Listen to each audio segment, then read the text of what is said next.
Well, the purpose of this video series is to make some basic information available to all those people who have either just joined the ranks of stud cattle breeders or who are proposing to and wish to know what they need to know and what they need to do in order to handle and present cattle in the show ring. The video series has come about because of a request of many people for me to put the information that was given to students at Tocal College over 20 years of my employment there. The features that I will show are things that I have learnt over 20 years of showing cattle and then a further 20 years of demonstrating and instructing students on how to prepare, handle and present cattle for showing at various venues. So let's start with the basics, and I think that to handle cattle properly we need first a means of control, and the most suitable means of control is a headstall or halter. This is a simple rope holder made by splicing the ends of the rope to allow a sliding section for the headstall, a ring to be attached to allow a control section under the chin, and then just to tidy it up by back splicing the end of the halter. The method of putting the halter on is all important, and we'll demonstrate that when we're catching the animal. But learn to hold the halter open so that it can be controlled adequately all the time and that the chin strap can go underneath at all stages. Now, first I'd like to point out the different types of rope that we can use. We have the manila rope, which is probably the cheapest rope to buy, the easiest to handle and splice, and the most serviceable in terms of general usage. And I think at the present time that is about half the cost of the fabricated or nylon ropes. When you're going to work the rope, always tape up the ends to save the ends from fraying out, and you do this with just a bit of electrical tape, and you can see where I've taped that round the end of each thread ready for splicing. This one is a nylon rope. They have a greater breaking strain. Naturally they're a bit more expensive and probably cost 40% more than the rope we've just looked at. And finally we have these fabricated ropes. These are easier to splice, and I'll demonstrate that shortly, but they are much more expensive, and especially as the gauge gets thicker, and they tend, if you don't have a thick gauge, to be a bit more abrasive on the skin of the animal. So it's a case of using the one that suits you most adequately. So to make a halter like this, we need 15 feet of rope, or just a bit under 5 metres.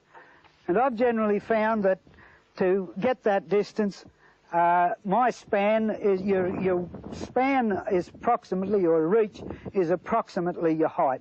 I'm a bit over 5 feet, so by 3 lengths of that rope, I've got my 15 feet of rope, and that's sufficient to make a halter. The first step in making the halter is to measure an allowance for splicing, which I generally allow as about 15 millimetres or 6 inches. And then the nose band of the halter, which is about 12 inches, and room for the splice. So there's approximately the distance that we're going to splice away. And what we do, we take the rope at that point where we're going to bend it, we turn over 2 strands of rope in the long end, just like so, with the fingers, and then you take the loose end and you thread it through, making sure that you keep it tidy and neat and don't get too much rope unravelled. Make it about the size of the loop that you want, and I've neglected to do the first basic, and that is to put the ring on the halter. So we'll go back and do that again, so that I have a ring here, which is a bright steel ring about 1.5 inches diameter. With a heavier rope you can use up to 2-inch rings. brass or nickel, bright steel, all are suitable, and you put that into that position where we bent the rope over. Then we turn our 2 strands up on the short end and put the long end through.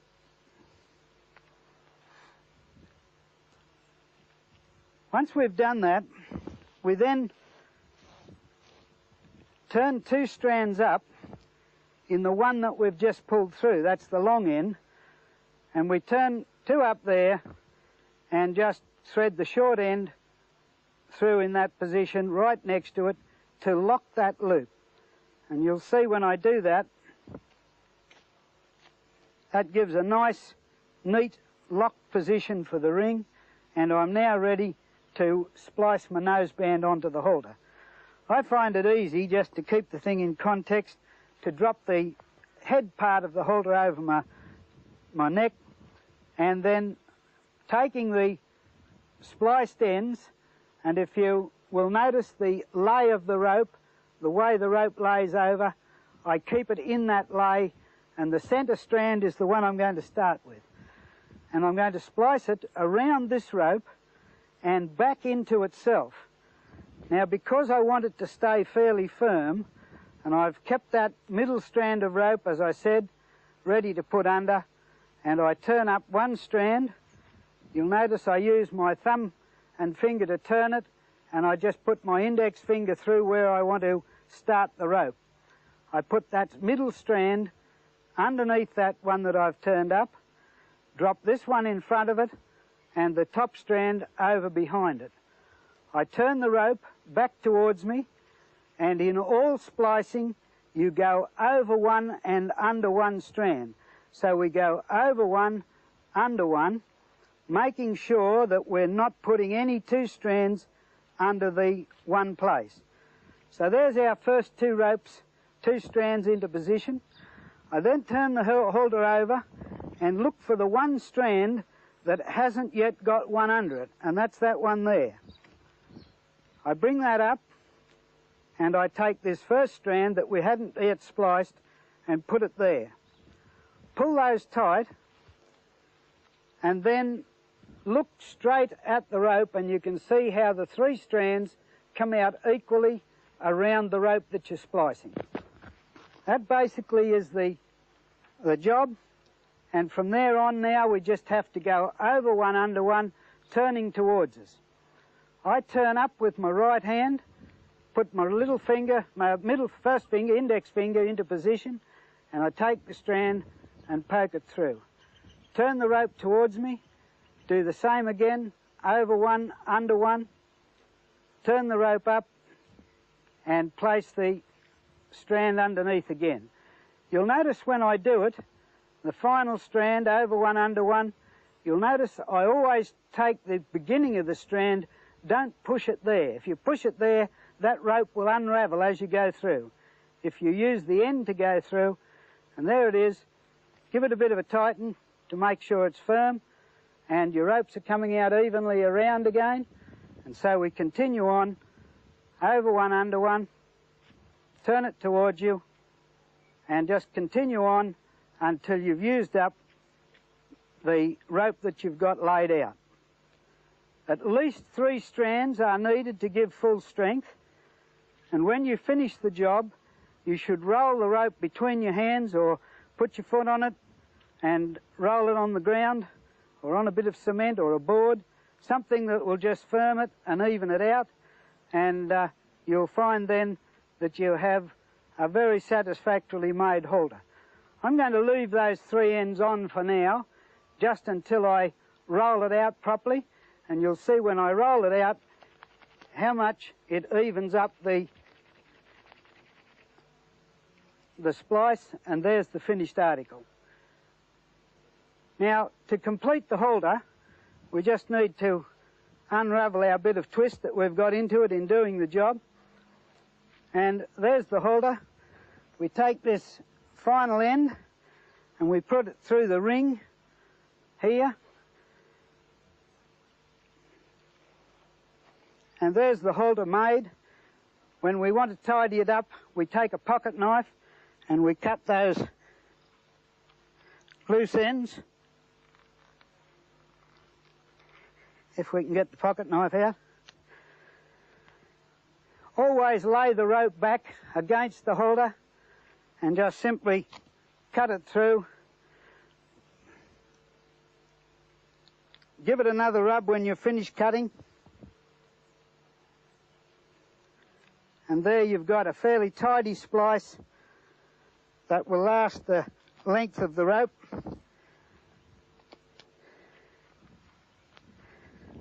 Give it another rub, and you can see we're ready with the halter to catch a beast. Now, just to finish it off, we then take the other end of the rope and we make what we call a crown knot. I do it by putting my 3 fingers in the 3 spaces of the rope, making sure the rope is opening in its normal unlay of the caul. You go around and over the first strand, and I just hold it between those fingers. I then go over, around the next one and over that strand and hold it with my thumb, and I put the final strand through the first loop that I made, and that's the crown knot. And you can see it quite clearly, and all we need to do then is to pull that down slowly into position until it's tight, and then we're ready simply to splice back into the rope and finish off the rope neatly.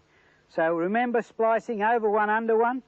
So we go over the first strand, under the next, pull it in, turn the rope towards you, over one, under one, turn the rope towards you, over one, under one a third time, and we've completed our first lay of the splice. See that it's coming out equally all round. If you do that, you won't make any mistakes, and then continue on using up the rope that you've got. You can do the same thing again, pull them tight, make sure that you get each strand in the right position. I nearly missed one there. Pull those tight, give it a bit of a rub, and we can do that final strand again. I have made a mistake there, so I'll just correct it.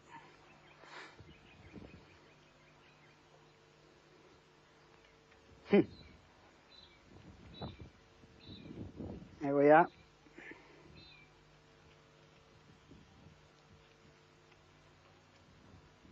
Wasn't holding my mouth right. We're right this time.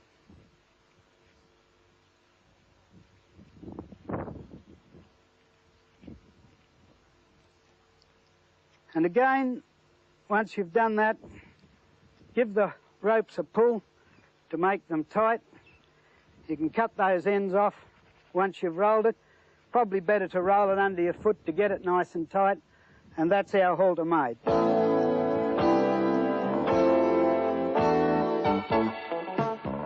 There is another type of splice that can be used using these fabricated ropes. And perhaps just to demonstrate it, this is a bulldog or nose grip, and it's just a hinged appliance that you can put into the ring, into the muzzle of the bull, into the nose, to control them. It's not to be used as a torture weapon, it's purely used as a method of control to keep the head up, and it works with a spring on the loose jaw. You drop that spring down and the loose jaw opens out, and you feed it into the nose of the bull, and then you just use it like you would a lead on a nose ring. With this sort of rope, this is what we call a fabricated rope. It's synthetic, and it always pays to secure them by putting them through the loop twice, I think, like so. Give yourself plenty of room. And I find just an ordinary Phillips screwdriver is the ideal method of working the splice on the rope. You simply thread the loose end back up the rope that you've been working. I might take the other end because I'd used that for another purpose. So we'll do it here, go back through. Now if I put my screwdriver into the centre of that rope and work it up the centre, I can fold the rope back along the screwdriver. And you can see that's fairly simple to do. Then all I do, I have burnt that end and rubbed it. Make sure you've got a pair of gloves on when you do it, otherwise it might stick to your finger or the heel of your hand. And follow your screwdriver down the centre of that rope. Now some people like to bring it out halfway and break the sequence there, bring it out, and then put it back in further down, and I guess that does make it more secure, so perhaps we'll do that just to demonstrate the method. Pull him down like so, take him down a bit further, put our screwdriver back up the centre again,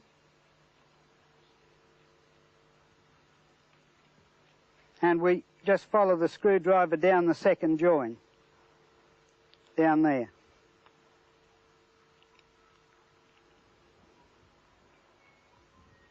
He's got a will of his own. Now there it is. The rope has been fed back down through the centre. Just pull it tight and it tightens on itself. And you can see that makes a very neat join and a very satisfactory join as far as attaching to the nose grips. To finish it off at the other end so that you don't have a loose end that's going to unravel, you can do exactly the same again. Put the screwdriver up the centre, drop the burnt section that you've rolled, the end, down behind the screwdriver and let it go up the core of the rope. And once you've got it in there, and you pull it tight, it's very hard to see where the rope began and finished. I'll just get him down a little bit further. There he is. And so we tidy it off, and that's the second method of splicing.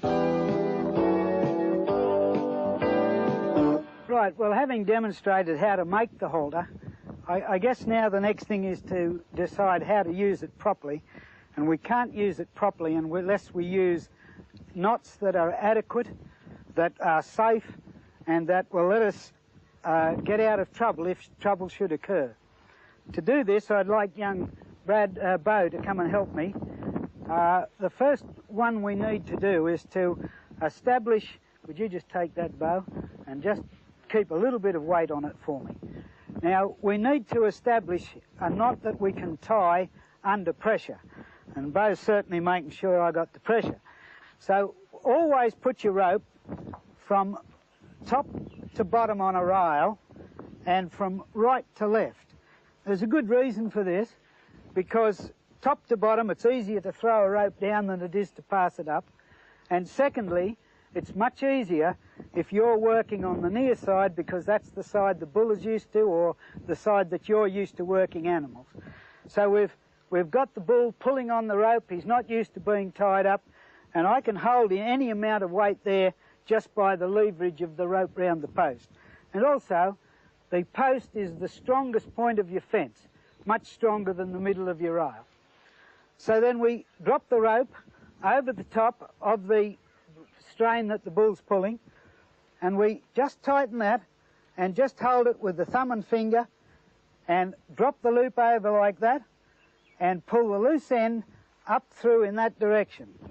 Now in doing that, I made sure I kinked the rope, and it will not let that rope slip up towards the post, as you can see there now. It's going to hold where it is. Yet when I want to let the bull go, and I might just release your weight so you don't fall, Bo, and you just pull that rope through and it's already undone. So that I call the cattle or bull knot, or the quick release number 1. I'll do it again. Drop the rope over the top of the strained rope. I pull it a firm loop and hold it with my thumb and finger and put that loop up there. At no time do I let my fingers get into the place where the tension's going to be. Pull that rope through like so and pull it up tight to kink that rope a little, and that's the rope tied, and as you can see, it won't slip up. No matter how much you jerk it, it won't slip up. So that's a very easy knot to tie under pressure, and it's a very safe knot.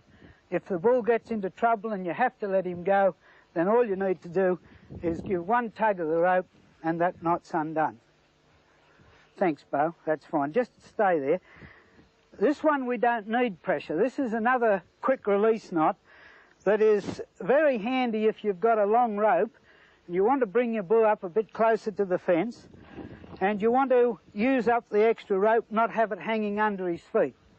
So with this one, and it's a bowline type knot, I make a right hand overhand loop and then the same with the left hand, so that I make what I call a pair of ram's horns, both overhand loops.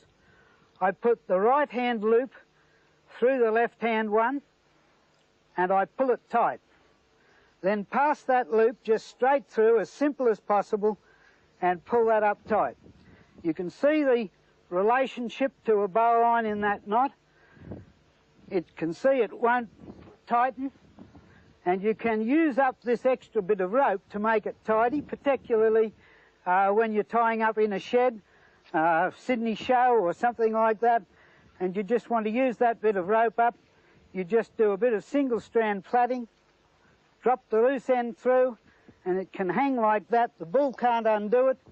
There's no problems. It's nice and neat, and when you want to let the animal go, it's just a case of pulling the loose ends and your rope's free. Now, you might ask, why quick release knots? Over 20 years at Sydney, I have seen so many bulls tied up with a series of half hitches, like so,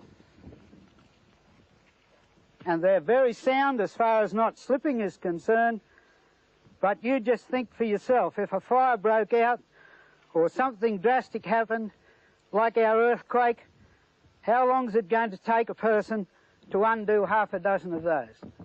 So we insist that you learn to tie a quick release knot, one of the two I've just shown.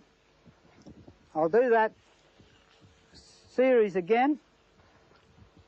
The first one, if Bo had just put a little bit of weight on there, drop the rope over, establish your knot, put your end over and just pull the loose end through and kink it up there. And that won't come loose, and then to undo it, just pull the loose end and let it go. The second knot, 2 loops, an overhand loop with the right hand and with the left hand, like so. Put the right hand through the left, tighten, and just drop the end through. As simple as that. Don't do any more twists, and that's all you need to do. Single strand plaiting, you just poke the loop through, just like that. I'm making it loose so it's easy to see. Put that end through and it can't come undone.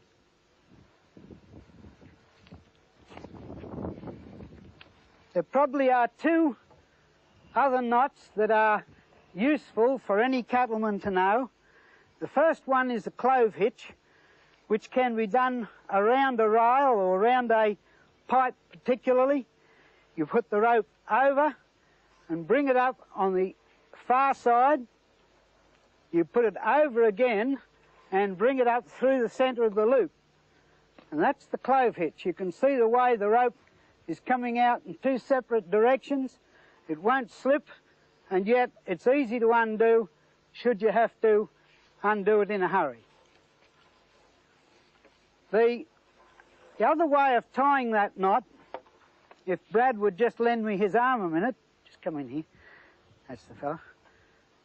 If you've got a post and you want to drop a clove hitch over it, just make your 2 loops, like so, pass them behind each other, drop them over the rope, and there is your clove hitch again. I'll do that once more. Half hitch again, dropped in front and past the two over the pole, and there's your clove hitch in place. Thanks, Bo, that's good. There is one other knot that I think is very useful, and I have this halter with that knot in the far end of it, or with a loop in the far end of it, for when I'm handling an animal that has got a bit of spirit about him and perhaps never been handled before, and I want to get a bit of an extension on the end of the rope. I've spliced that loop in,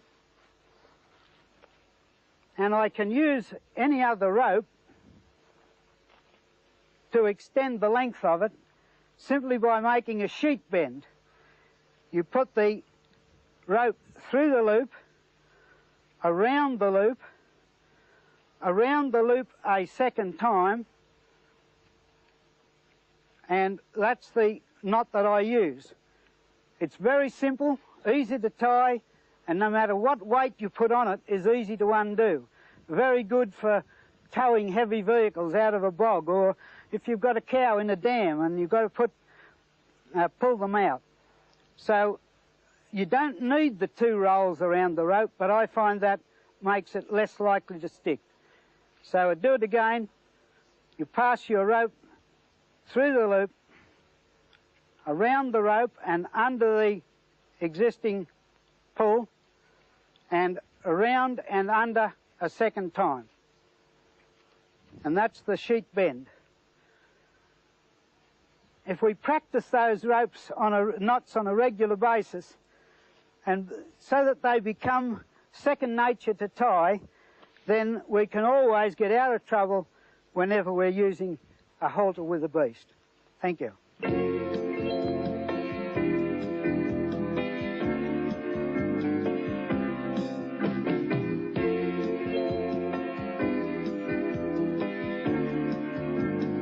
When ropes are made, they are twisted in a clockwise direction, and so they are easier to use if you coil them in the same direction.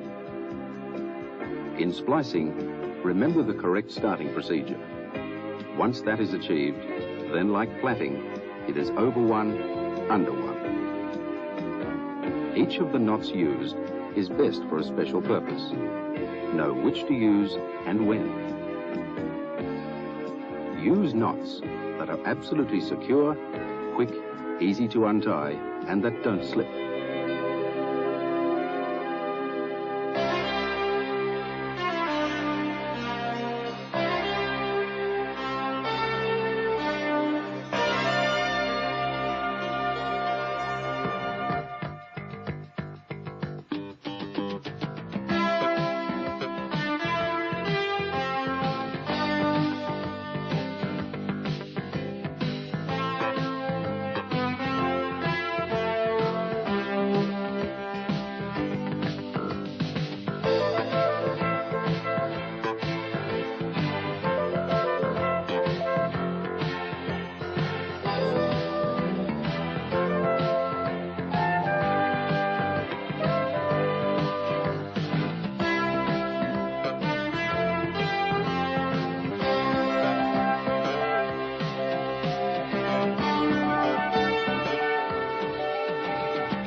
Right, I'd like to explain that in bringing the cattle in, it is just so important to bring them in quietly, not upset them, and draft them off as quietly as we can. Once we've done that, it's important to get one animal separated out and leave it to feel its way around the yard to know that it can't get out and that the restriction on it is the perimeter of the yard. I'd like to also emphasise that this is only one alternative of handling cattle. There are many ways, and there's any number of people that have got their own special emphasis on individual points. What I'm explaining is a method that works on all breeds of cattle. I've tried it on a number of different breeds, and the emphasis is on not upsetting the animal, but simply quietly and effectively establishing control. I first established this method when I was in the stud game many years ago, and then over many years at Tocal, introducing it to students, and with the help of Alan Stevenson, who was the stud man there, we sort of got the idea that we could teach most animals to lead within 3 to 5 days. And in 20 years, I don't think we ever failed. So what we've done now, to show you the various stages, I have handled some of the animals on day 1 and day 2 already. This animal has not yet been caught, and so what we're starting with is day 1, the first step in catching the animal. We use the halter that we've shown. There are many types of halters, but this is a very easy one to make and a very simple one to use. And by allowing the animal to become accustomed to you in the yard, you then simply move it around, and on day 1 I usually try to move the animal in a clockwise direction, and that allows me to slip the halter on as the animal turns across me. Doesn't always work. Sometimes I have to come back to the correct side of the animal, which we do on day 2 and day 3. But let's see how we go about catching now. First, get the halter approximately to the dimensions of the bull's head.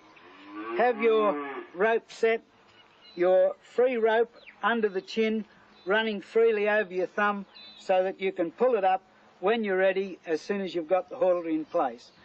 Remember, don't start a fight with the animal at any stage. Have your rope loose, and once you get the halter on, wait until the animal settles before you try and take any control. So here we go.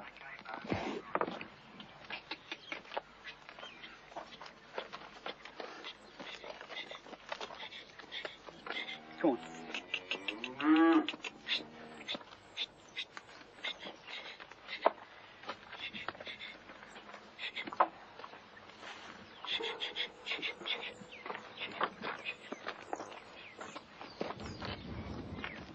There's the halter in position, and you'll note at this stage the animal hardly knows the halter's there, and I've simply set it in position. Now what I'm going to try and do is to show the animal that I have control by pulling the halter and facing the animal to me. I was at the right angle. I had no trouble getting the animal to come across, and so I now just loosen the rope and say that's all I wanted. Having done that, move across the other side of the yard. Don't try to pull while the animal's head's down or it's trying to run away.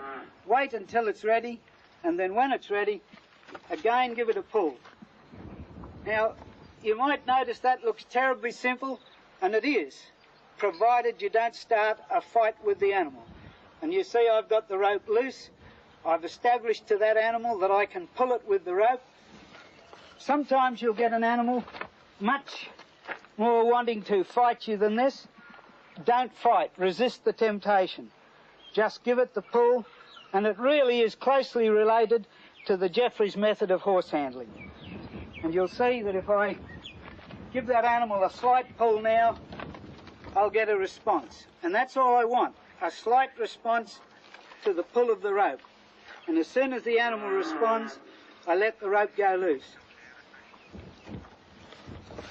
We'll try one more this way, and I think that's probably enough pulling at this stage. Now I want to get my hands on the animal, so I'll pull it across here establish a hold, and then work in on the animal. Don't scratch the head. The head is the worst place to make friends with a bull.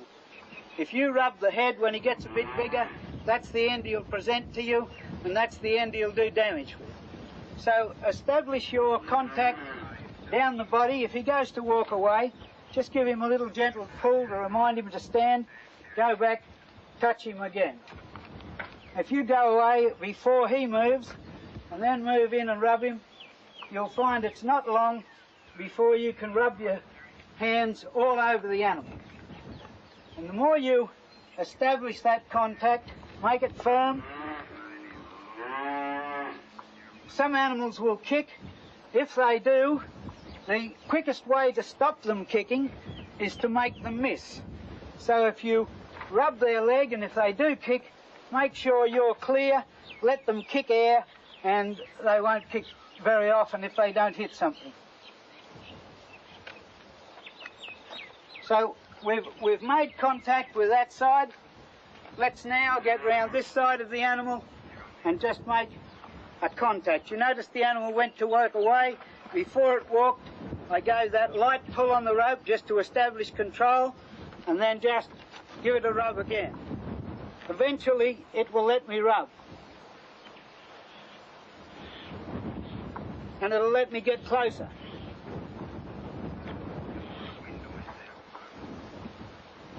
Now that's all I feel that you need to do in the first session of handling. I'm now going to take the animal and tie it to the fence. I will tie it low down to the fence because it's likely to try the rope out, might throw itself down. I will use the quick release knot number 1 that I showed in the earlier video, and that will enable us to be sure that if it gets into trouble, we can let it go without any problem. So I'll now take the animal through the gate and out to tie it on the fence.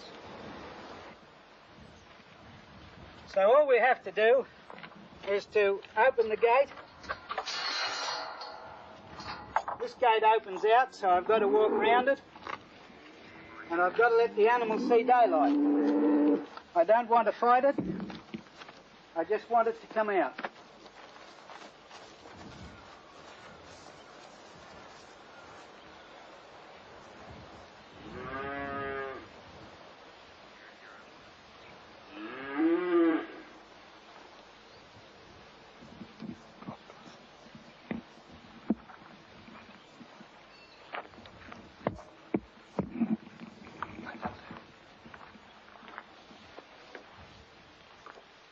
Using the quick release knot that we used earlier, we just put the pressure on the tight knot over the top and pull the loop through.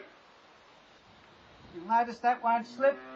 I've left enough room for the animal to lay down if it wants to, and I'm just going to leave it tied there to let it know that that's all the control I want. And so then we look at doing the next animal. Well, now, here we have another day 1 calf that hasn't been handled previously, and we'll just go through the same procedure. It should be remembered that every animal is an individual, and they all react just that little bit differently, and you have to be ready to adapt your procedure to cope with the situation. In this case, again, we set our halter at approximately the right head size to fit the animal. Give plenty of room in that loose chin piece so that you don't miss out once you make your throw.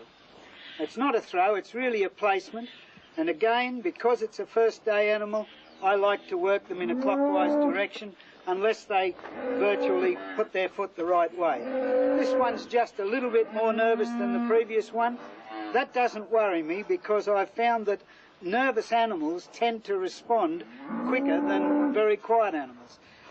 We're very lucky here that we've got very quiet-tempered animals at Bowalla, and that's courtesy of the Don and Yvonne Flynn.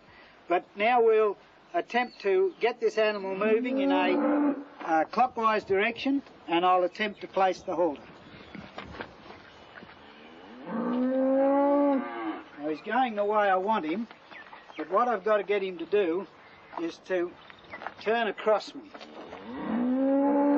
Come on. Come on. Sorry, I've got to rub it in. Right. Come on, come on. Come on, come on. Come on. Come on. Come on.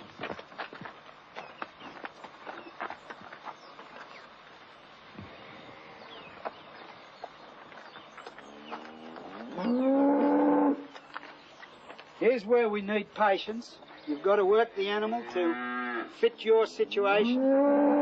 I'm just hoping that he'll turn away at the right time. No, I missed him. Wait, little man. Wait. That's where I want you. Right. I missed him. I had the right position and he just went underneath the halter.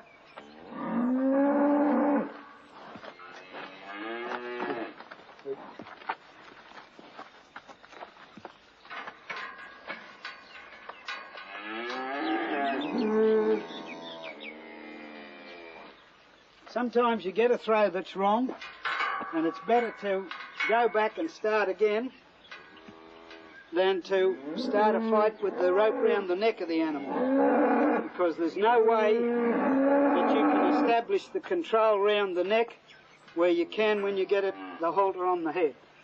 So we'll try again. Come on, little fella. Come here. Come here. That's it. Wait. He's just going to turn the wrong way.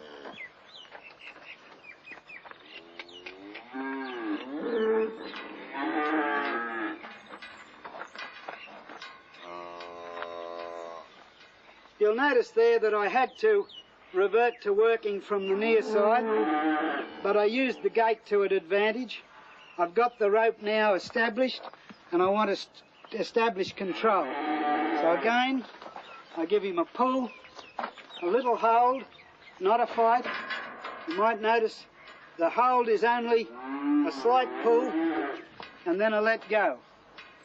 And once he stops, that's when you can put the pressure on to establish control. I've turned him round.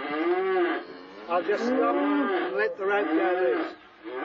All I'm trying to show the animal is that if I pull the rope and he responds to that pull, then I'll loosen up. So here we go again. Another pull. He's fighting a little. We don't want to fight. We just want to establish that he must give. Come on. Come on. That's it. Once we got him to give, we can give the rope to him. Always work at about 90 to a slightly greater angle so that you've got the advantage of pulling him around on his front feet. And you'll notice he gave very well that time, and I was able to loosen the rope immediately. The idea of the loose chin rope under the headstall is so that immediately he does give, you can relax that hold. And you'll see I worked a lot closer that time, but still got the response from the animal. And that's all I'm trying to establish in this yard. The teaching to tie up can be done out on the fence and can be done without you in the vicinity. But you must use a quick release knot so that if the animal gets into any bother, you can always go over and undo and get them out of trouble. I feel we've established with this fellow now a control. That's all I try to do in day one, and then get my hand on the animal, and he might try to move, as he did then. I just go back off him, establish my control again, and go back and touch him in exactly the same place. Try and move before he does, so that you give your rub and you step away, and he realises that you're not going to stay there if it's uncomfortable, but he's not going to get away with doing something silly. He gave a bit of a pull then, I just gave a little pull back, and he's accepted it. So that's the control, and this is the handling. once you start to rub, go back to the place you started and then move in any direction you want to, but keep going back to that original place. And that gives you a contact, and one that he'll always let you step away from and come back to once he's given to it. And you'll see that even though he was a bit touchy first trying to handle him, it isn't long, and except that he's a bit mucky round the hind end, it isn't long before you can scratch him inside the leg, down under the ring. We've got to go round the other side. We'll do the rest from over there. Come over, fella. Come on. So we established contact this side. I knew he was going to do that, so I just held until he gave. Come here. Come on. I'll just move him around a bit more to make sure he's going to stand. I've got to get onto that offside, and I want to do it where I'm not in any danger spot and where I've got control over him. So I try and get his head where I can control it. I'll touch him on there. I'll come back and do it again. And once I've got my hand on, I feel fairly confident that I can move wherever I want to, even down under.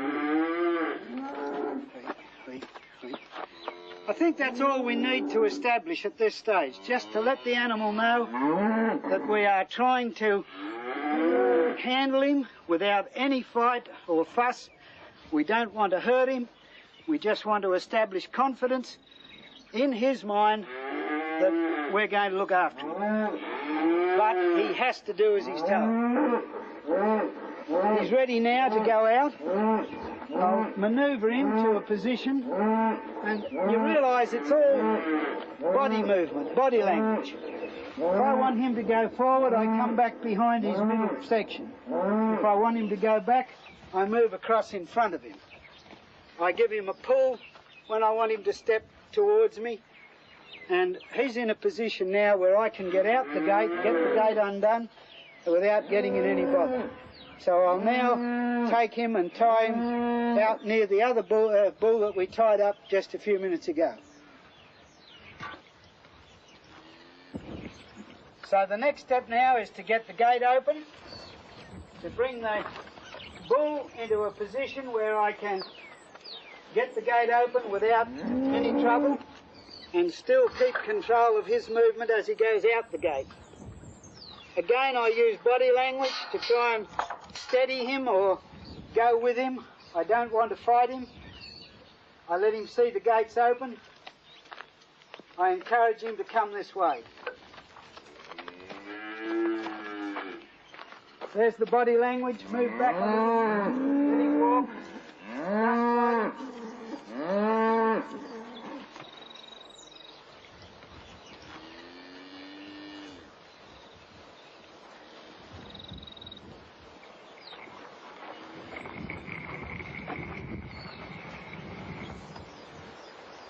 Notice that I tried to use as little fight as possible to get him up to the rope, but once I've got him there, then I can put him where I want him.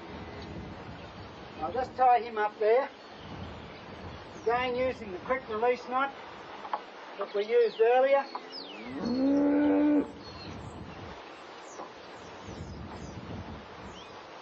I'm going to shift this fellow that we had a bit before along a bit, just to make sure they don't get tangled up. You'll notice he's learned a lot in the little time he's been tied there. In fact, I think he's had long enough tied up while we've been doing this shot, so I'm going to let him go. And I'll show you the method of letting go that is most effective. You mustn't let them fight you at this stage. And you don't want to pull the halter from the top of the head, because if you do, they throw their head up and it often gets locked around their jaw. So take hold of the rope down near the jaw, and as you do, the animal will drop his head and you can just lift the rope off, and it always works. So I'm going to show it to you. Simple as that. He dropped his head, I lifted the halter off, and I've let him go, not let him get away, and that's very important.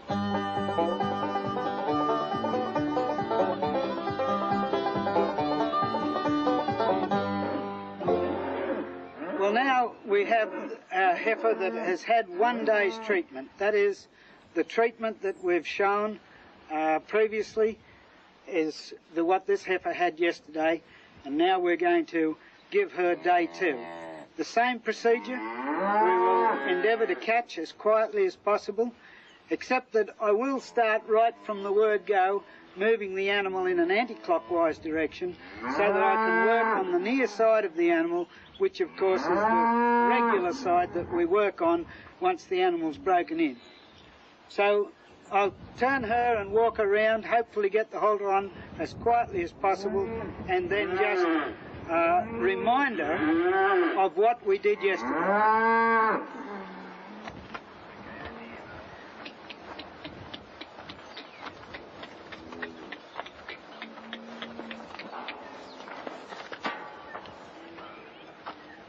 Now, I made a bit of a mistake there, and it's probably a good chance to show you. I made my halter just a bit longer in the head than it should have been. You might have noticed I reached down and grabbed the rope under the chin and pulled against the offside. That allowed me to shorten that halter up. And now I've got it in the right position. You'll notice how much quieter she was to put the halter on, because she'd already been approached yesterday. She was used to me handling her, and so our control was re-established. She's ready for me to give her just a couple of reminders to. She's not going to fight me. She's going to respond, and she's going to stand very quietly. And that, sometimes it takes you 3 days, sometimes only 2. And the response of this heifer would lead me to think that she's coming very quickly. Just a light pull, she's come towards me. I've been able to loosen my rope, and I'm sure that I could get my hand on her straight away. But just to be sure, I'll give her 1 or 2 more controlled pulls, one from this side to bring her right across, let her stand up, give her a little bit of a tap on the halter, just to remind her to hold that head, and then I walk back to this side and give her 1 more over here so that I can be sure she's going to respond. And I think it's quite evident that that heifer has learnt since yesterday. Now I'll come in and I'll start again the rubbing procedure. You'll notice I can be much more confident here because she's already had it. I know what I could do with her yesterday. I'm sure I'm going to be able to do more today. Sometimes if I get a heifer that's very touchy, then I spend a lot more time rubbing. If I get an animal that's going to kick, I take hold of my rope a bit shorter and I lean it against my starting point. That's to establish contact, and it also gives me a hand that will protect me. I can then rub down the hind leg, and if she tried to kick, I can push my body away so that I can save myself any difficulties or problems of being kicked. That heifer is so responsive on her 2nd day that I'm sure with a bit of effort I could lift her leg up. She is just so quiet. And I'll demonstrate that by scratching inside the leg, and I think you'll find if she stands still that she'll lift that leg for me.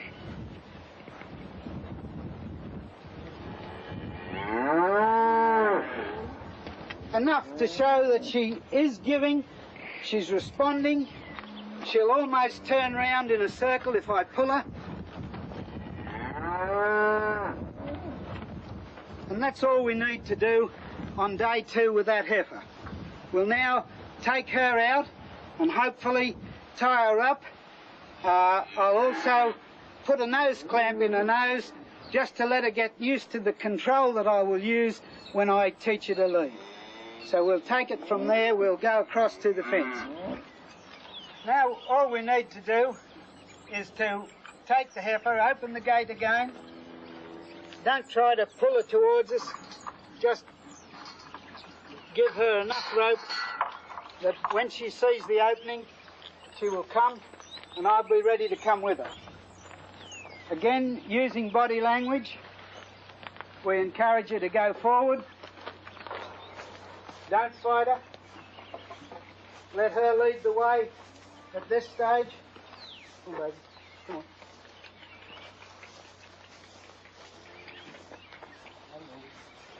Once you get near the rope, the rail, we can take hold of the heifer onto the rail, and I will encourage her to come forward by coming back behind her.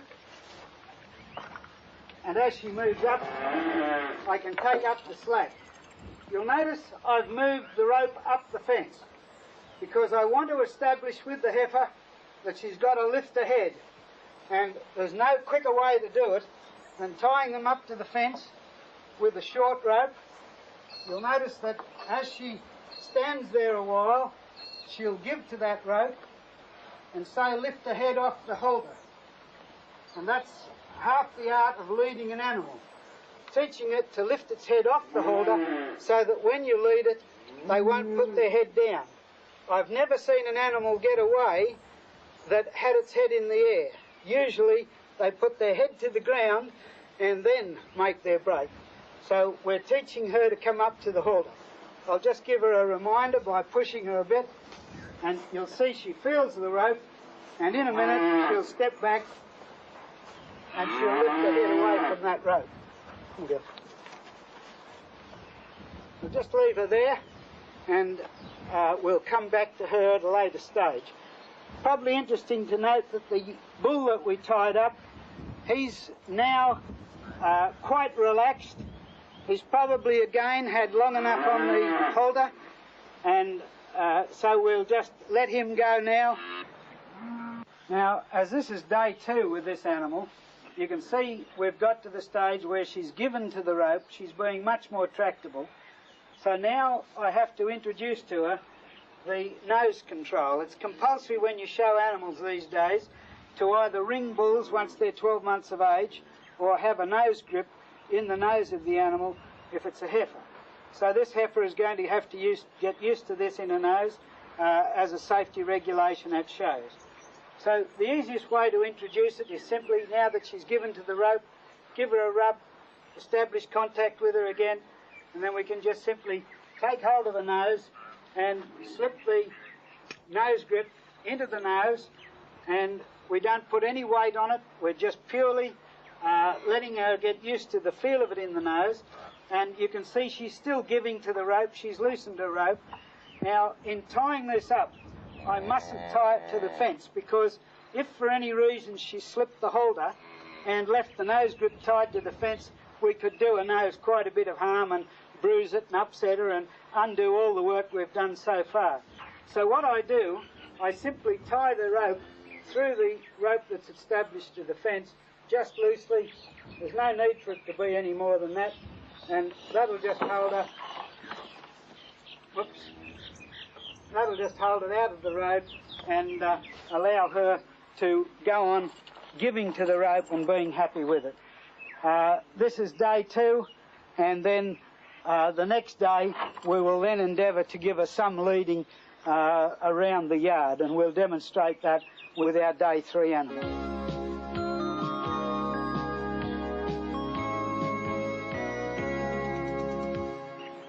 When we decided to make this video, we started some weeks ago with the day 1 handling of this heifer. Unfortunately, through weather problems, we had to let her out and leave it go until the weather was suitable. But she actually now is on her 4th day in the yards. That's counting the first day that we had some weeks ago. She had day 1 handling and then was let go for about a fortnight.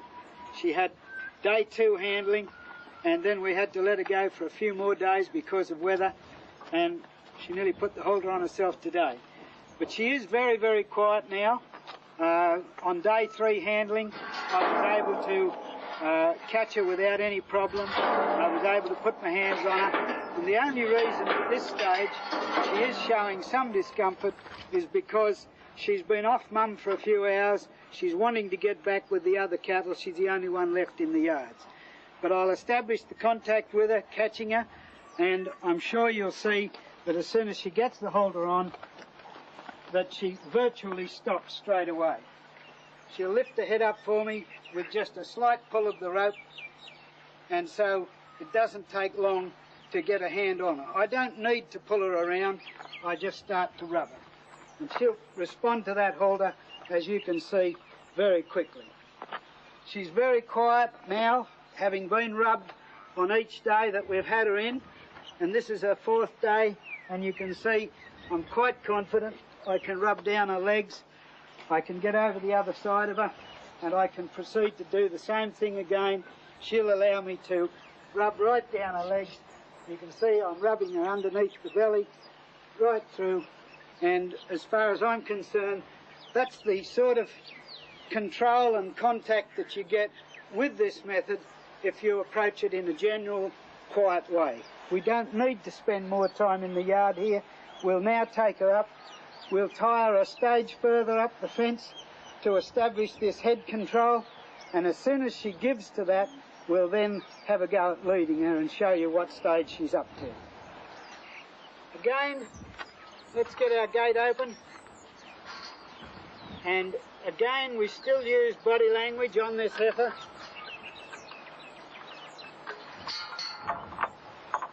I'll get the gate wide. She's almost knows what's going on from here, and you'll see she's almost ready to give to me on the fence.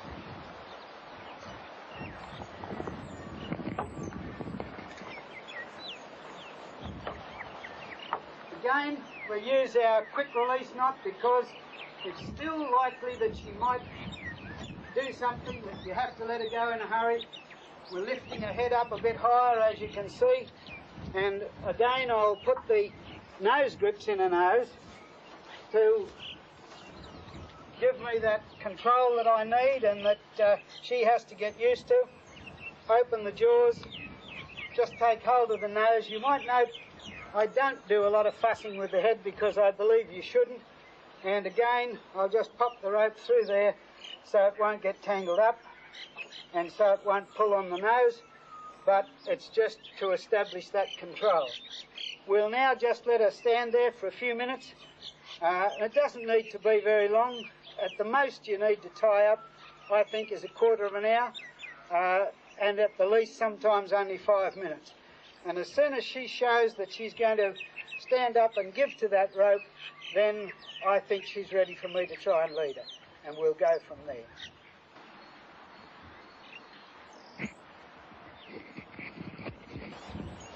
Well, we've established now that the heifer is relaxed. She's giving quite a bit of response to the halter and the nose lead. We're not getting a fight here, so it's time we tried her out now to see how she responds to being led. I'll ask Bo if he'd just come in behind her and just to follow her up so that we keep her going with no problems, and I'll just get my hold on her, slack rope, and I think she's ready to lead. Just follow her, Bo, if you would, thank you. Come. Okay. Come. Come on.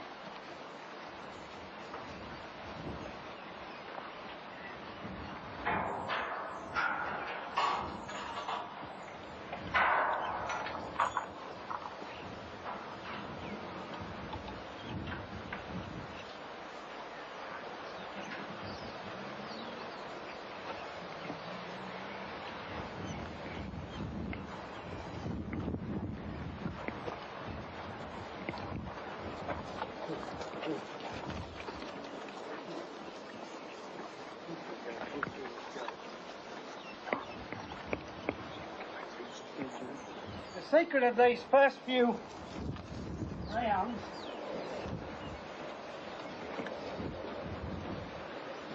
is not to put too much pressure on her,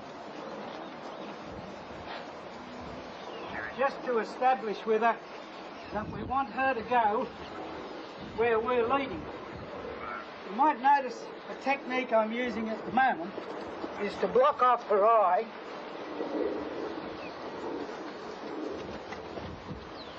and that stops her from coming in too tight, from pushing me.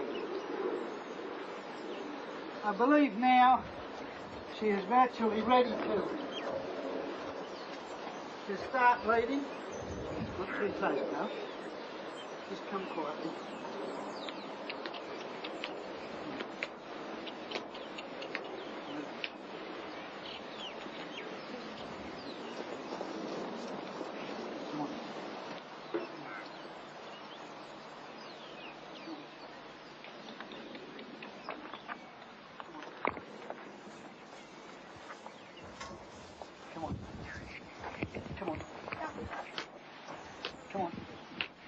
this side.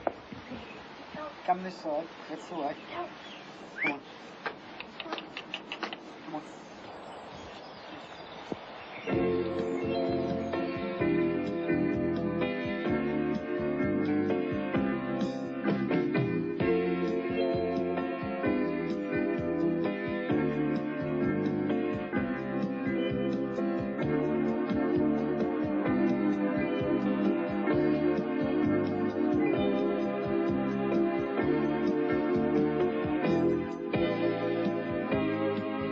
Remember to walk the cattle into the yards quietly and without fuss. Then draft the cows from the calves, not the reverse. Practice placing halters on quiet cattle and perfect the art before working with nervous or unhandled animals. When establishing control, don't fight the animal. Reward each response by easing the rope under the chin and use body language to move the animal about the yard. Remember to tie low at first to avoid injury to the calf if it falls or throws itself down. Quiet bulls can be made dangerous and aggressive by scratching their heads. The other end is much safer.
Recall that in day 4 we tied the animal up progressively higher up the fence just to teach it to respond to the pull of the rope and give to it. We established our control in the yard and we commenced to rub our hands over the heifer as widely as possible to get used to the touch of the human. The next stage in progressively quietening and of course grooming the animal is to introduce the brush and give her a systematic rubbing with the brush, getting out the loose hair, and it's all part of getting the animal prepared to go to exhibitions and to become familiar with and content with all sorts of outside agencies. So I'll ask Tim now if he'll commence the grooming procedure, and with due safety, because although this animal has responded extremely well. It pays to keep the hand nearest to the animal on the body of the animal to give you contact, and to use the hand furthest from the animal to groom with. Thanks, Tim. And you'll notice Tim doesn't spend a lot of time rubbing the head. We try not to rub the head. That's a bad practice. But you'll notice he quickly and efficiently rubs the little stimulator brush, a plastic brush with little pimples in it. Just show the brush to the... That's it. You can see it's got these little rubber grimlets that rub and stimulate the hair, and it gets all the loose hair out of the coat and makes the animal feel better. And you can see the way she's dipping a little bit in her back. If you get a spot where an animal likes being rubbed, they will raise their tail and they will dip their back. And another unusual activity is they'll often rub their tongue out and up their nostril. And all this is part of the animal feeling contented, and it's also the method we use to make sure the animal is going to be completely happy with all the things that we do to it. And you can see it pays to spend just a little bit of time. It's going to pay off dividends later on in the manner in which the coat is cared for, and it also pays off in the animal being used to being rubbed all over the body, right down to the ground on its feet and underneath, near its belly and its udder and navel, and all this is just ensuring the animal will be safe to take to exhibition and to parade it amongst the public.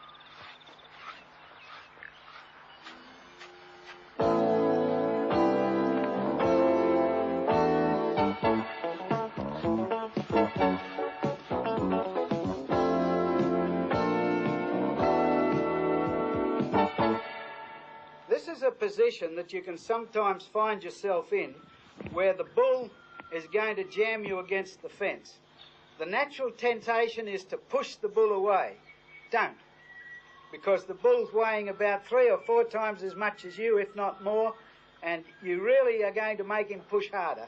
If I lean against him, he tends to lean back against me, and you can see that when I push, that his body swings back.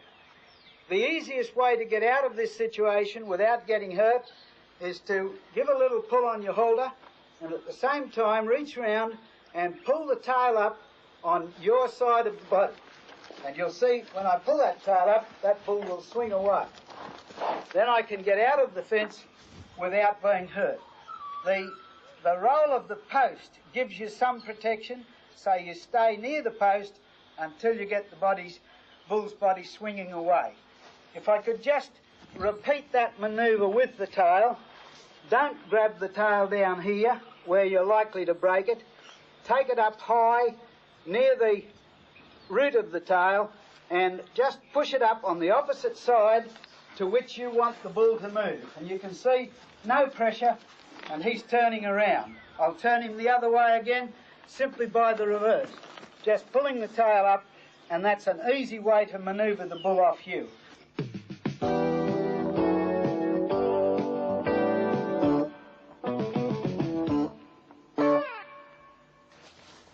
The first thing I have to do is to have a head stall. We're just using a simple fabricated rope one. You'll recall I showed how to splice those type of ropes, and we'll just get the head stall on him first. It doesn't matter which side we put it on from, but it's probably better from the donkey's point of view if she's pulling from the near side, the side that he's going to be taught to lead from. In threading this halter on, I'm just going to slip it up under the old halter, the one that's already on. And you can see he doesn't know much about being tied up yet, but that doesn't matter.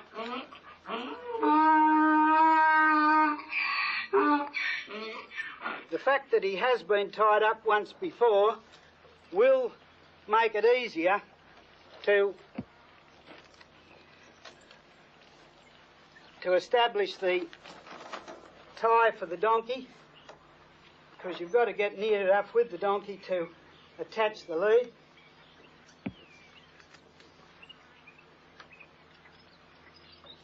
We've now got that, just a case of pulling it into line when he's a bit bigger than the last one.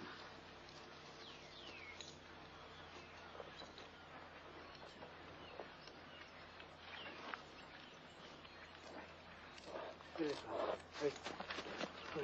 Wait.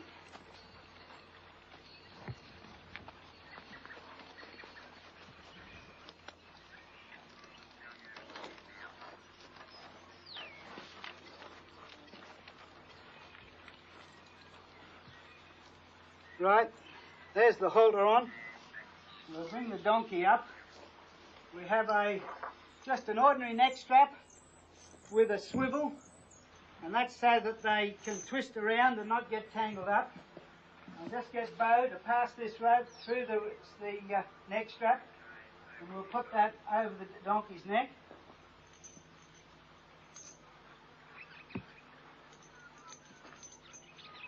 Initially, we attach a bit of equipment there.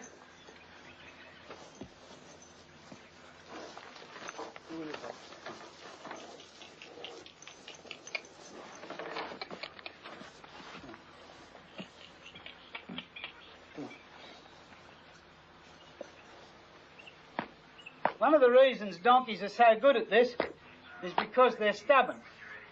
We're seeing evidence of it at the moment. Come on.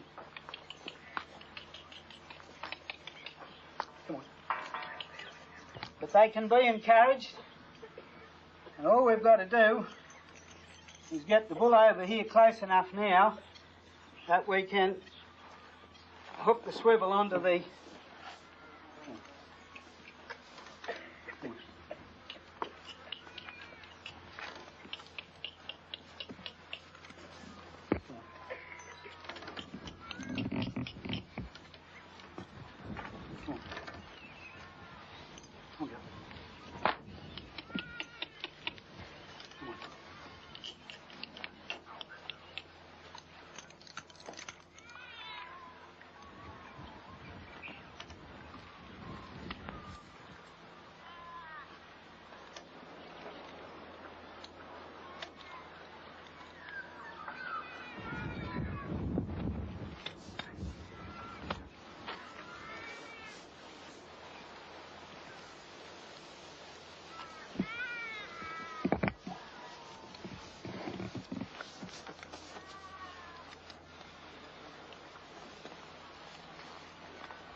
Our quick release knot, of course, to make it easy to let the rope go. The bull's now tied to the donkey. And hopefully from here on the donkey does the work of breaking in the bull that we initially attempted.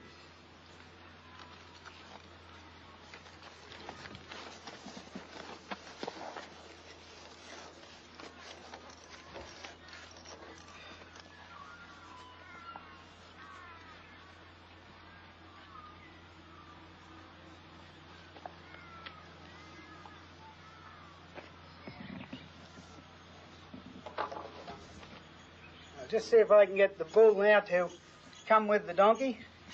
Could I have an assistant now just to follow the bull, please?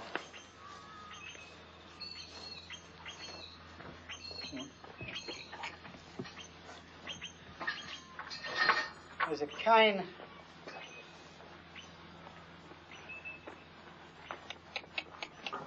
Get up, bull. Get up.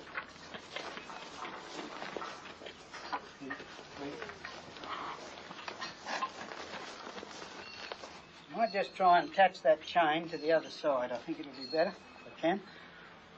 Come on. Come on.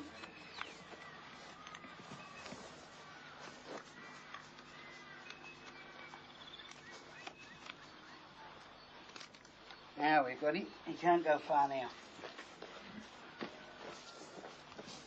There's a cane over there, right?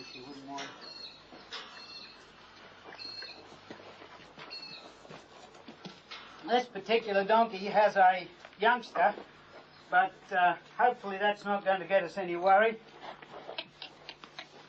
I might take the halter off the young one now.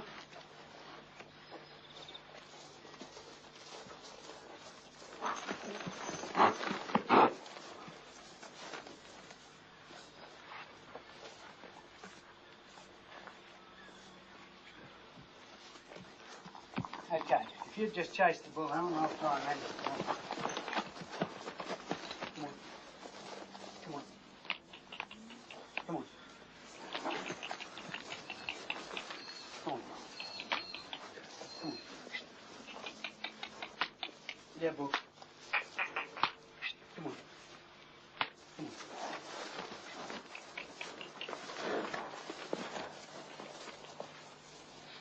It might be better to let the donkey go and just chase them. I'm just going to try and chase them out of the yard. Come on. Come on.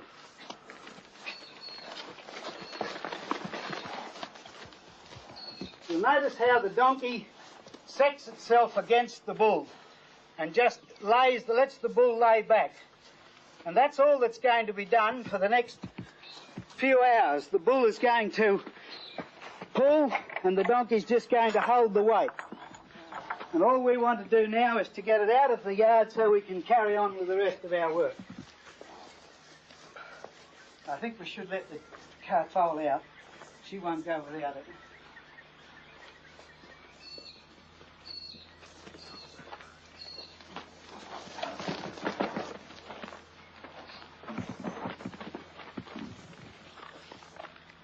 The donkey will completely establish control over this bull given the time.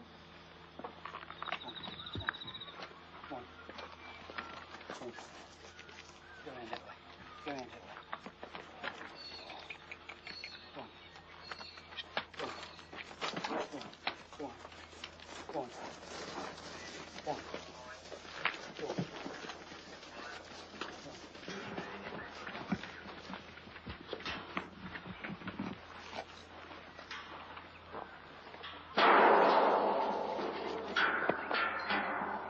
I think you can see how the donkey is establishing control.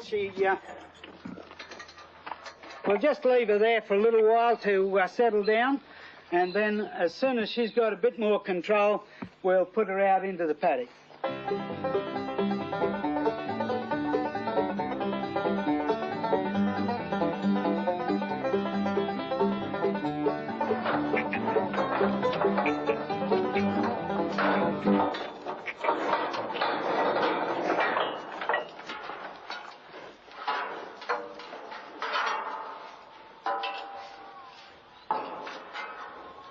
What we're about to show is an alternate method of catching a bull in the race, one that you might not have the confidence to get in the yard with, or that you might feel is going to give you problems when you go to tie it up. To do this, we've had to use this bull because we haven't got any that are flighty that I would normally do this with, but I'm going to use this fellow that we gave some handling to the donkey, but it will show the principles of what I'm attempting to do. Initially, I've got to put a halter on him. So I drop the halter over his offside ear with the chin strap clear of his jaw, if he'll put his head up. And having got the halter on him, we then will also put a neck strap on him to ensure that we can have full control and that he's not likely to break any of the gear if he's a bull that's a bit on the jumpy side. Now, you'll notice the difference in reaction of this bull to what he was when we caught him in the yard. But what we're going to do is to endeavour to pull the rope, the neck strap, underneath. I just want to be careful that he doesn't catch my hands. That's an important part when you're working around a race. And we'll do the neck strap up as soon as we've got him cornered. to give us an added means of securing.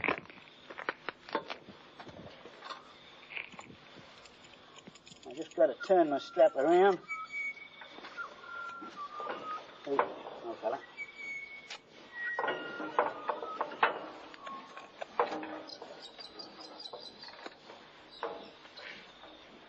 We can sort that out afterwards if it's not quite the way we want it, but you can see that we've now got the bull secured. We'll put the rope through here and hopefully we'll hold it up high enough where it won't get caught when we let him out of the race. I'll just put it over there for the moment because I want to attach the rope now to my long rope, which Alan is going to feed through the fence so that we don't have to be near the bull at any stage, and we can take any slack that we need and so safeguard any danger to the person handling the bull or tying him up. So there we've got the sheep bend that we showed earlier, pass through the loop twice around under the line and then allow it to come back to that position. The next strap rope I'm just going to secure by tying a clove hitch that can be easily undone and have it clear of the bull. Alan, you see, well, we've gone under that rail, Alan, please, around, I'm sorry, you were right, over there and under the next one and then up around the metal rod. Now that'll give us plenty of purchase to hold the bull, and Alan will try and keep the slack taken up as the bull comes out of the race. My role is to simply keep the bull moving around and to endeavour to stop him from snarling up the ropes. I'm just going to hold this end. I will open the crush and hopefully he'll come out cleanly. That's what we wanted to do. Come on. And with this bloke, he's not going to make any mad rushes, but if he did, we've got the man on the end of the rope able to take up the slack. Can you take it up as much as you can now? Thank you. Come on. Pull it up. That's it.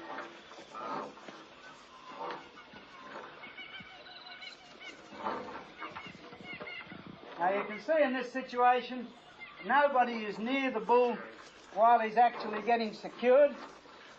Alan's safely on the other side of the fence, and he's got the slack up to where he can talk to the bull. I'm now quite safe to come in, take charge of the neck rope, which Alan has simply undone that clove hitch, and I'll put that neck rope around this rail on that side, let the bull go back, and you'll notice he's pulling on the rope now. I'll use the same quick release knot that we used before.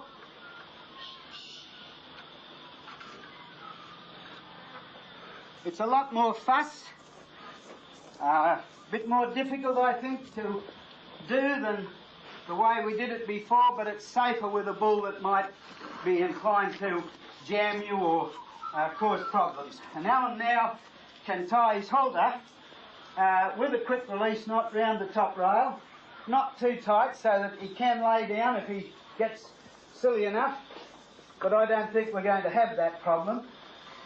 And we'll take advantage of having caught him and tied him up now when we proceed to show you the continuation of the donkey training, which will attach the donkey to his head stall that we're going to put on.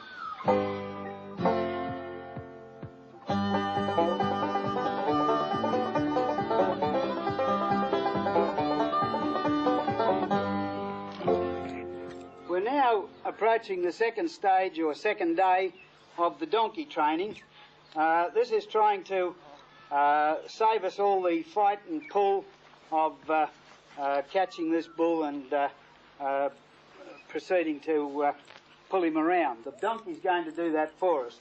You remember yesterday we put this head stall on him. To make it a little bit easier, I'm going to use him tied up with the neck strap, I'll be able to take my halter off him, and that gives me free access to his head. You can put the headstall on by feeding it up under here, as I did yesterday, but now that he's getting a little bit more used to the procedure, I'm going to make it easy for myself by simply taking the headstall, the halter off, and proceeding to work without it, because I'm confident that he'll just stand there because he learnt to give to the pull. We put the chain underneath the jaw, remember? We put the headstall over his ears, and we're going to attach the little chain under his chin in such a way that it just gives leverage under there. I'm going to have to move him around because I want to attach the donkey from the near side, if I can do that without any problem, and I hopefully can. I'll just get my chain hooked up here.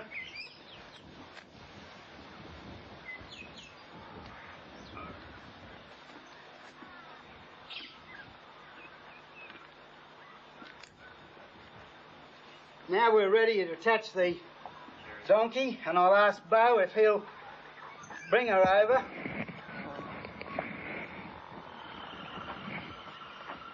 She's not just as cooperative as would you like at the moment. Don't pull too hard, just you walk with her.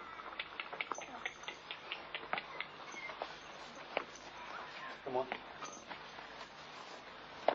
You let me take her now, Bo, and you just chase her up if you would.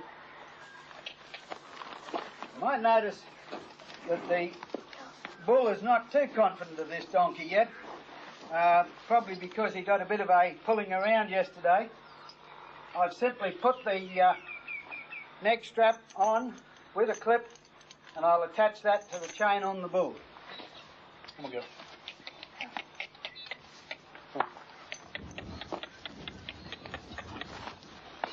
Come on.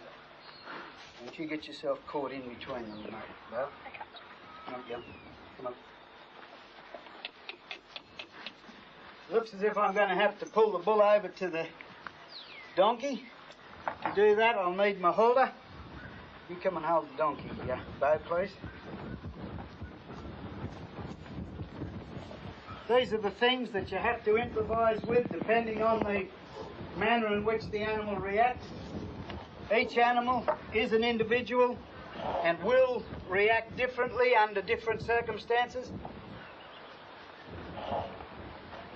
So, again, we're just going to put the headstall on him, the halter on him, over the offside ear, remember. Bring it back to the near side ear. Drop the chin strap under his chin and take control. And then I can undo this neck strap that I put on before. Remember, I want the donkey to do most of the work, but to make it easy, I've used the halter to bring him up. Now what I'm going to do, I'm going to put my halter rope through here, the chain, and I'll use that as a leverage to pull him over next to the swivel. Wait. I've got him pulled up. I'll simply now attach my lead clip where it'll do most good. There you go.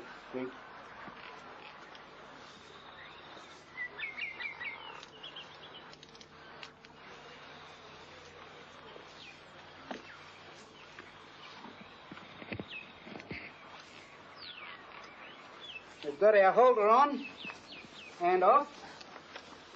We've got our halter off the donkey, and it's up to her to do the day's work.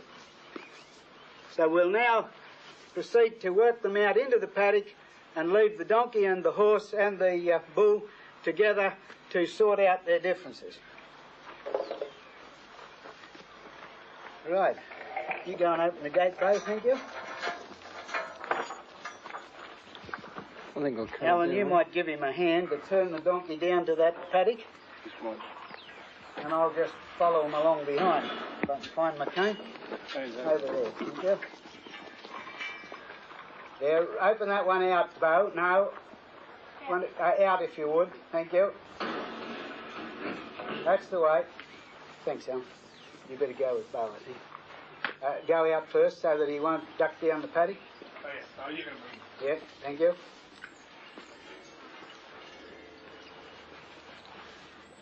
Right, we're ready now to head towards the paddock. Come on. Come on, come on. Come on.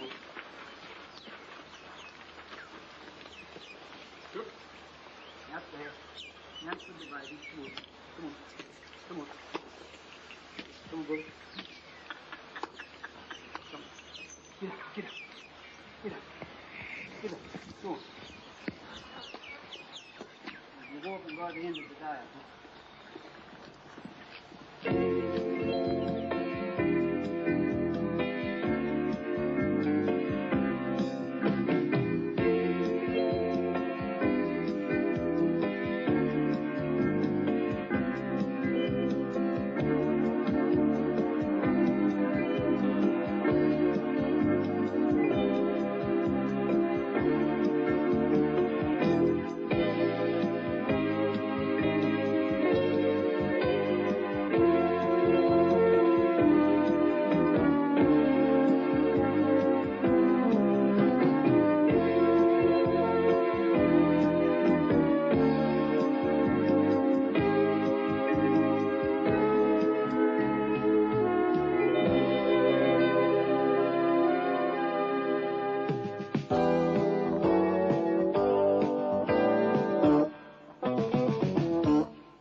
Another knot that we need to implement is what we call the chock. You might remember that when we put this halter on, the advantage of it is that we have this loose chin piece that allows us control, ease of catching and ease of getting on and off. But there comes the time when we've got to tie the bull up and leave him. We can't leave him like that because he could get that rope loose when he puts his head down, step back out of it, and you've got a bull that's got away. So we use what we call a chock, and we make it simply by putting the rope around the throat strap of the halter and back down through there. Now it must be above the splice, this splice here where they're joined together, so that it won't jam tight round there. It's easy to undo, and you simply tighten it up to a comfortable position for the bull, so it's not going to restrict his jaw. It is there, very comfortable to be seen, and it stops the halter from moving. This then enables you to take the nose lead out and perhaps in the stall to tie him up and allow him to feed from his feeder, or to lay and just relax while he's laying in a stall. I'll just tie a bowline there, which is one knot we haven't used. It won't pull tight. It is easy to undo with a bull that is taught to lead, and it doesn't take very much rope. You simply use an overhand loop. You put the rope down through that loop, around the back of the rope that is holding the bull, and back out the same way that it went into the initial loop. And then that pulls tight. It's a very safe knot. It won't pull and jam, and it won't let the bull loose at any stage, and yet you can see he has enough rope to allow him to lay down, get up, do whatever he wants to do.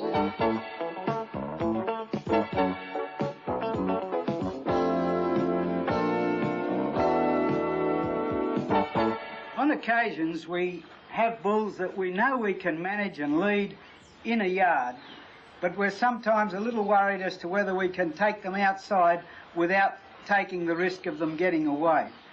So an alternative method of doing this on the first outing is to get a bull that you are confident of, that you know you can lead outside, and simply bring him up and tie the bull that you're going to take out to him with a bowline, or an easy release knot, and then tie him round the neck of the bull that you're leading and proceed to take the two out. So with the help of my assistant Bo, I'll gather this bull over here that I know I can manage with no problems. You're just following if you would, Bo.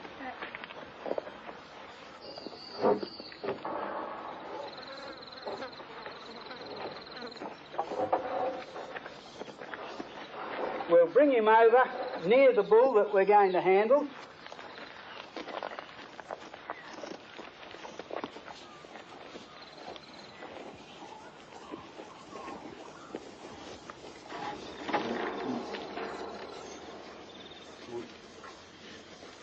Now, Bo, if you'll just come and hold this bull for me. Just hold him there like that. Get your hand out. Where my hand is.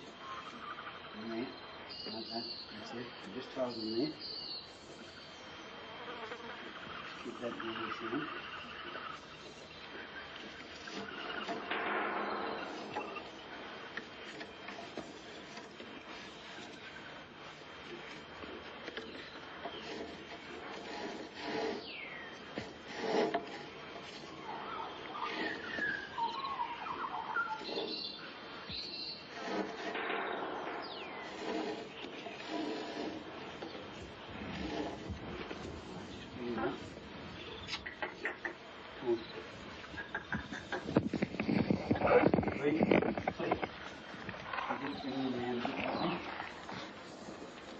Hold him there.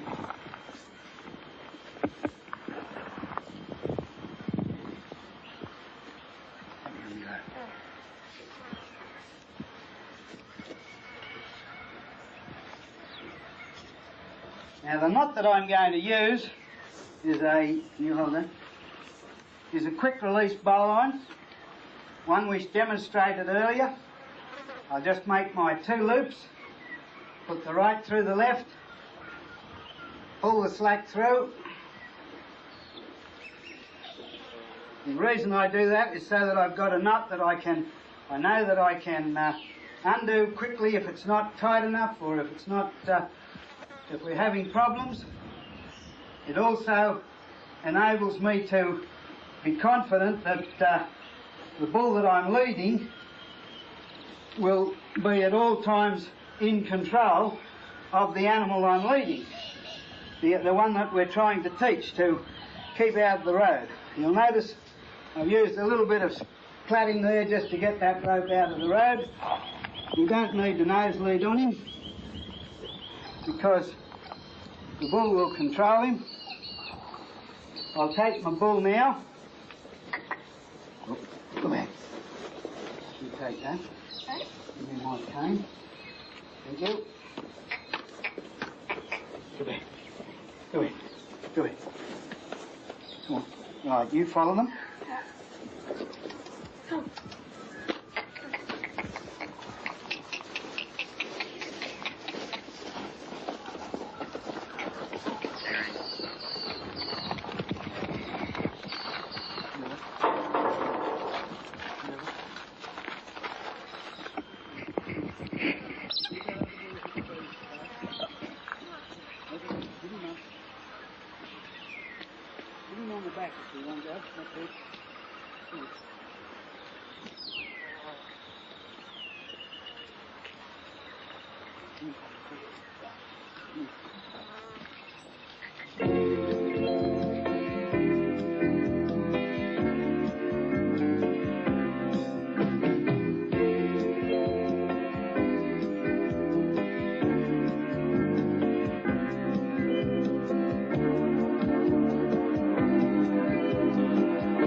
Successful methods of handling cattle, and each animal reacts differently. The wider your knowledge, the better. You will work better with the method you know best and find easiest. Always check facilities, equipment and animals before each session to avoid accident and or injury to yourself or the beast. The more contact you make with the animal, the more at ease it will be with you. But don't pet them.